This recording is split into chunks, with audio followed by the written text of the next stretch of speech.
Hey yo, Neil. Hey, what's up? I got you. Got you, man. R.I.P. Grammy. Free my brother. It's free till it's backwards.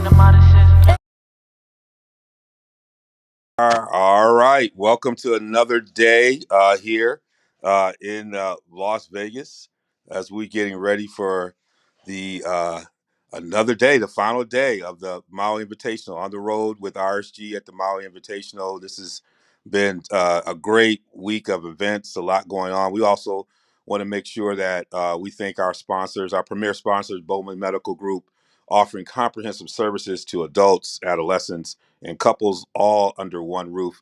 Go to bowmanmedicalgroup.com to learn more about their services.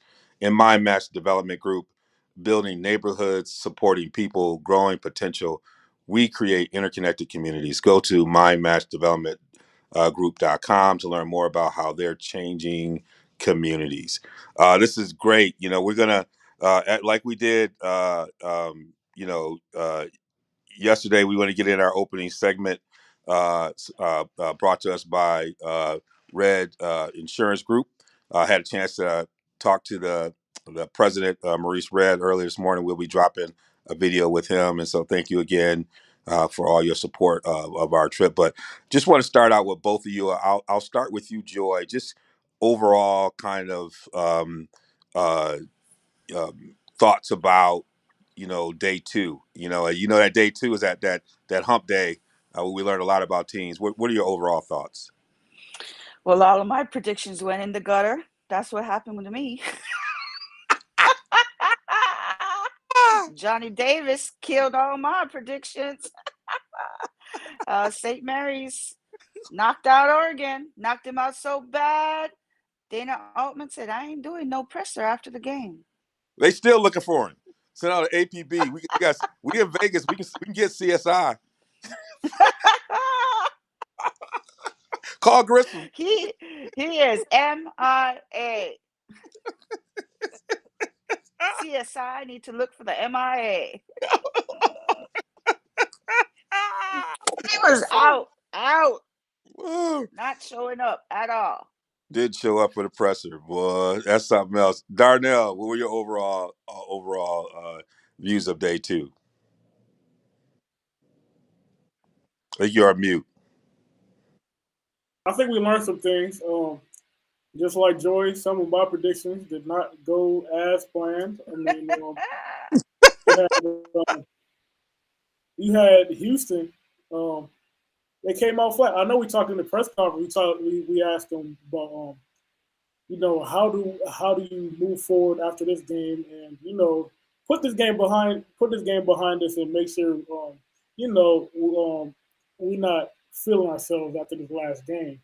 And they gave the right answers, but like they always say, actions speak louder than words, and the actions, it seemed like they came out, they didn't have the same energy, they didn't have the same intensity in the first half of the Wisconsin game as they did in the first half against Butler.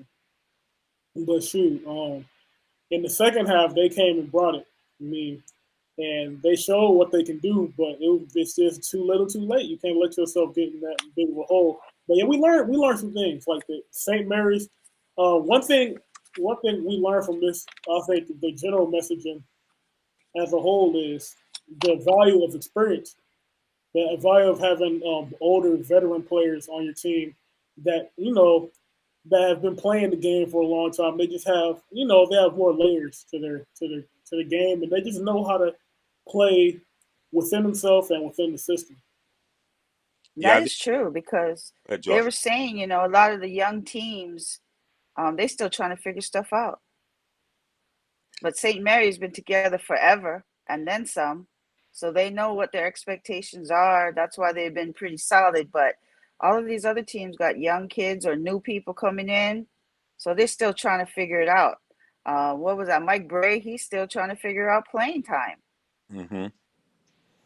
Yeah, you're hitting on a lot of good points, and I think the veteran part, when you're in a tournament like this, or when you have quick turnaround, when you can have players who just know what to do, it allows you to compress preparation time.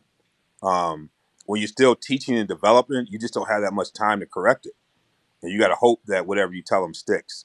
And so you just got to get back to the basics. You got to get back to just playing fundamentals because you can't do much. In opening game we saw Texas A&M and Butler, and the big question for us in that game was, I mean, A&M. We knew A&M had some players, and they were playing, and just had a tough first day. But we had to figure out whether or not Butler was going to battle. And early on, Butler struggled a little bit, but then came down the stretch, starting to put it together. Late in the game.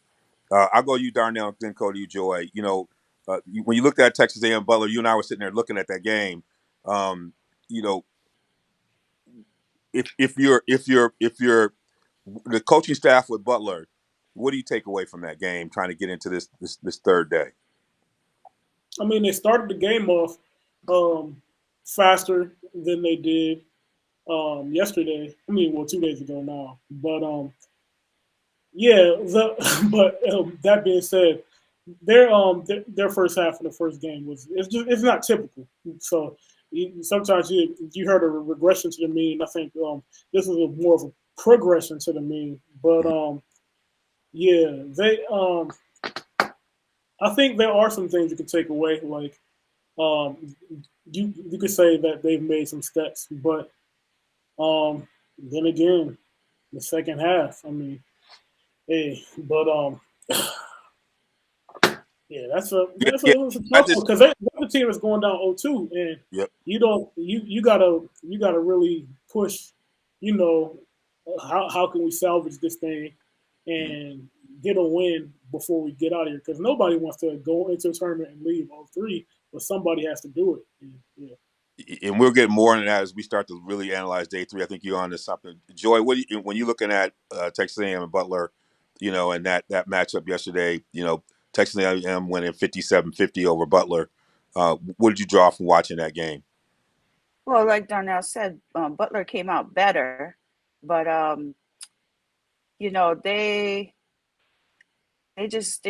need to find themselves. Even their coach and actually that's kind of the theme of this tournament. There's two. Mm-hmm. One is the consistency of every team's play. Mm-hmm. There's two tails in almost every game. That's kind of been the theme, where somebody getting shot in the mouth straight off the bat, and they dig their hole so bad they can't come up. But the second theme was that coaches are saying, we're telling them what to do. They're just not executing. Mm. And you can only tell them what to do. You can't play for them. Mm. So, Lavelle Jordan he was, honestly, I swear to God, I thought he was about to cry. He was so upset. His eyes were getting watery when he was talking, and he is just so dismayed with how his team has been performing. Yeah, they came out better against Texas A&M, but they got to dig deep. Yeah. First day was energy. Second day was a little better there, but ooh. And another thing I want to add to that is one thing that Butler really struggled with was turning the ball over. In a game like this, where you really, Texas A&M, they want to win the game just as much as we do, and it's a game that was it was pretty close, but every possession matters. Like when you're trying to win these games, when you're trying to win these type of games, every possession matters. When you turn the ball over like that against a team that likes to pressure, a team that likes to extend and track, and play in that zone, but like we've been talking about, when you still trying to figure stuff out, that was the stuff you just have to work out, finding the soft spots and zones and stuff like that, and trying to figure out where the outlet is and stuff like that, things of that nature. And maybe the marquee matchup was Wisconsin and Houston, and I said yesterday, this Wisconsin game is going to be interesting because this is a team that's going to match the physicality. The question was Wisconsin going to finally find a way to get the balance in the offense and Johnny Davis coming back, after a couple games having been hurt. Are we going to see? This is a guy I said had first round talent, and I think yesterday America found out why we were saying he had first round talent. I think they're still trying to figure out how to stop him. Having a wing player like that, a player that can play it on both ends, a 3-and-D guy, he gets after it. Player of the year in Wisconsin high school from lacrosse. His twin brothers on the team as well. It's just interesting to see this team, given what Guard has been going through over the past couple of years with the program, to finally it feels like they're stabilized a little bit. And you got Houston. I call them, they're the junkyard dogs of college basketball. Like, these are some real gritty. These are a bunch of PJ Tuckers on the squad. They got a bunch of PJ Tuckers on that squad. And it was just interesting. I think they were a little stunned, and still I think Kelvin Sampson was stunned in the presser, trying to figure out how did Wisconsin beat us. Joy. Well, Johnny Davis beat them. Johnny Davis beat them. It was the Johnny Davis show. Come on, man. He had a first half that people wish they had the whole game. He had 18 at the half. He was 4 out of 5 of threes. He was 7 for 11. He had 2 steals, 2 blocks, 2 rebounds in the first half. Yeah, he played well, but it's a lot more that goes into it than that. But yeah, I mean, it's his team that allows him to play like that. Yes, he can't do it by himself. However, it was the Johnny Davis show. You can't deny that. I mean, even in the second half, he was the best player on the floor. Every time Houston made, he was the best player on the floor, but towards the end of the game, he got more aggressive and started picking up towards the end of the second half. But at the beginning of the second half, he wasn't doing that. I think the biggest reason why he wasn't doing that because they were like, because the defensive pressure was like, we put 2 or 3 on this kid. We're gonna make sure he ain't gonna beat us. I'm trying to tell you the difference in the game. The difference in the game was the defensive intensity was not there in the first half. Like they weren't playing the way Houston played, right? But in the second half, coach got on them, and then they started, and then they picked up the intensity and they started extending that pressure, and then they were able to fight back into the game. Just like every time they made a run, just like Coach Sampson said in the press conference, it's a tale of two halves. Wisconsin was better by 20 points in the first half. Houston was better by 18 points in the second half. I mean, that was the way. That's pretty much how it went down. But I think if you nuance it even more, though, what gave Houston trouble is what typically gives people trouble against Wisconsin when they're good, is they don't realize how good their bigs are. And you can't. I think the reason why Houston get away, you and I talked about this, they have the ability to scramble and trap because they can leave somebody open as well. And you can't leave those bigs from Wisconsin open. Those young guys are they're savvy. They know how to pass out of doubles. And that's what Wisconsin historically has given teams problems, is because they have bigs who are good with handling the ball. They're okay with the ball. They can shoot, and they can post. And so you just can't leave them. And I think, and they rebound.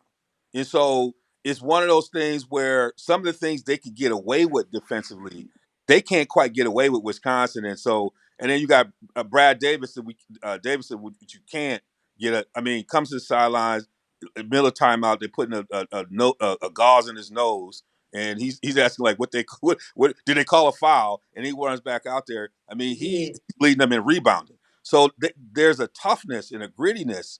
In a heavyweight fight, you always going to have a run. It wasn't like Houston was going to lay down. But I think they realized that they couldn't get away with the stuff they normally can get away with Wisconsin. And those bigs kind of are coming into their own the way they weren't coming in the game before. Joy, I think you were trying to jump in and say something. I jumped in here. Well, I forgot. But anyway, it does, accentuate Darnell's point. It's not only Johnny, because he can't do what he do unless he got that supporting cast. But he does have that supporting cast, because if it's not him, it's them. Yeah. And, even though he kind of cooled off in the second half, he still had double digits in the second half and a whole bunch of other stuff. Every time Houston made a run, Johnny was there to put a stop to it. a steal, a rebound, a basket, whatever. But I've been like, I've been most impressed with what you're saying on his defensive side of the ball, which I think people aren't seeing. Like he's picking up really tough guys. Now, Sasser is a bucket waiting to happen. Like and even coach was like, they had to try to find him and they lost him. Like he's the one thing that's gonna hurt him is he doesn't look to pass.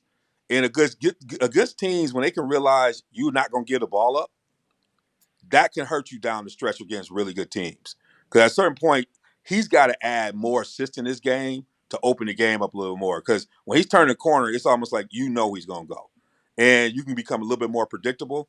And I can see that as they get into the Elite Eight, they're going to make a run. But I think if they fall, it's noticing those patterns that they're going to have to correct right now. A little bit more balance. Wow. We got to get St. Mary's, the OGs of the game. They coming in. They got my man Tommy at point guard from Walk On, a star controlling it. They got their own six person coming off the bench. I'll go to you, Darnell, because I know you asked a couple questions there with Saint Mary's in Oregon. What are you thinking about that one? Well, but man, St. Mary's, they're a team that they play well together. This is a team that they're a unit. Like we talked about experience, they have a lot of experience. They got experience together as well. Like you said, Tommy, they call him Grandpa for a reason. He's been there for a long time. He started off with a walk on. He kept making timely buckets. Like he was always making the right play at the right time. He would play with poise. And that's something that's very important playing against a team like Oregon that they press a lot.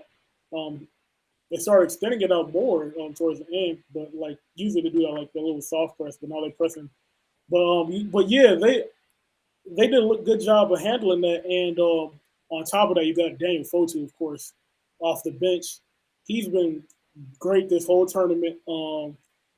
He is a problem in the paint. And one question I was going to ask Dana Altman is if when you have a post player like that has it going like Fotu had it, like what kind of adjustments can you make or where should you, what do you do? But guess what? He ain't got no answers. That's why he didn't show up.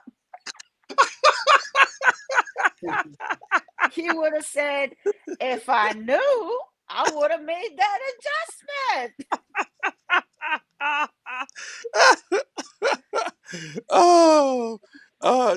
Joy be holding down in the presser for us in RSG. She gets all the mix on what's going on in there. What do you feel as well, Joy? I know you've been watching and you there. That was a great game, and it was just it was a tough teams, but St. Mary's has just got something, and that conference is making noise. Well, I was looking at the stats, and what was blowing my mind was their shooting percentage. Mm-hmm.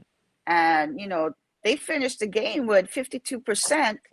And even their first half was like, I wrote it down somewhere, but it was so high. I was like, what the hell is going on? And the day before that, there was first half was 46, second half 52. Oh, here it is. First half 41%.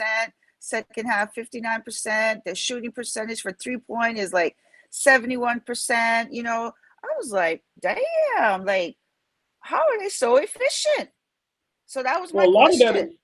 But a lot of that is they have a lot of good ball movement, a lot of good player movement, and like I said earlier, they trust each other. Like when the ball, like people, like coaches ever since the beginning of time, they've been saying the ball moves faster than a man every time. So if the ball is moving, you're gonna get more open shots and just better looks at it. And just like my guy said in the press conference, they're very good at shot selection. They take smart shots. Exactly, that was good at. Yeah, they take, and that goes back to the experience. These guys have played the game for a long time. They understand how to play, and they don't jack up bad shots. Yeah, I mean, Joy, you asked him that question. And that was a really good question because I don't think players get asked a lot of questions around the shooting percentage. What do you do? And best part of the answer was when they said we pay attention to our shot selection. When we're not taking, we try to just make sure we're taking better shots.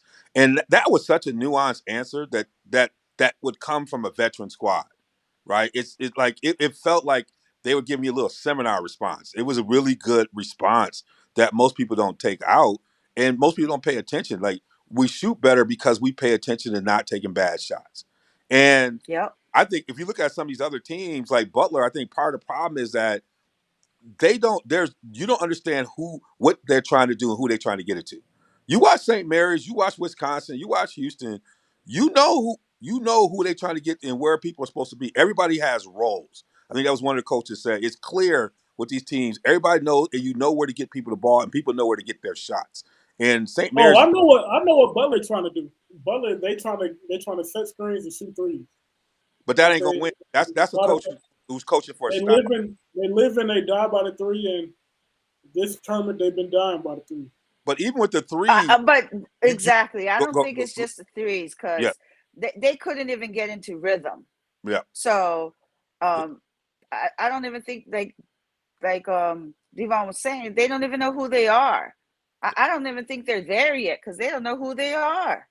Yeah, I mean, it's a prime example. Texas A&M put a little bit of three-court pressure. I know, Darnell, you were talking about that, trying to get them to work down the clock, and they knew they were going to panic, and they just didn't know how to get the movement and where to get the shot. You watch Houston play, you watch Wisconsin play, you watch St. Mary's play. Even with that going on, they get the shot they want, but that's because people know where to shoot. They know where to get on the floor, and it's interesting with that St. Mary's response that they had that. So those are the good things that are important to talk about. All right, so then we got the nightcap. Chaminade didn't surprise anybody. I was saying day 2 is that Chaminade day. You got to watch out. People licking their wounds. They come in, and they was hanging with Notre Dame in that first half, and then the Fighting Irish and Coach Bray was just like, forget this, we ain't having it. And they end up taking them out 90-64. Chaminade kind of played out of character a little bit, trying to play the pace and play as though that they had the comparable athletes. Joy, I know you were engaged in that. What's your observation about that? About Notre Dame, what they learned, and Chaminade? It's a division. They always are growing in these tournaments, but what you observed in that game? Right. Well, like Coach was saying too,